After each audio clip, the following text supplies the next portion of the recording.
Hello everyone, in today's video we will look how to create different types of doors and windows.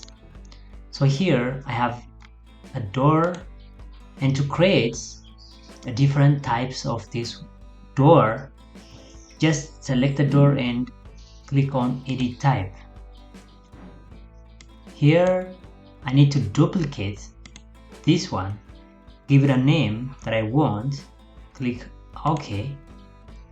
Now I can adjust, or I can type whatever height and width of that new type.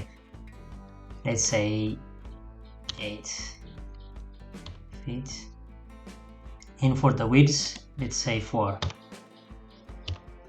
Click OK. So now here is our new type.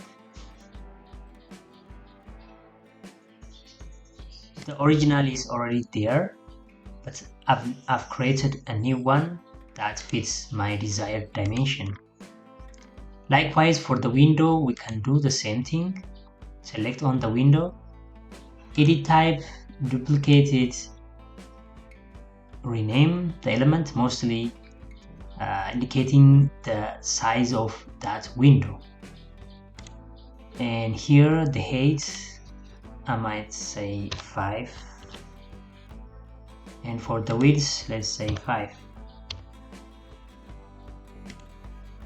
Now here is our new, and the original is already there. So like this we can create any Revit elements to fit our desired type. It works for all Revit elements, including the wall and the other.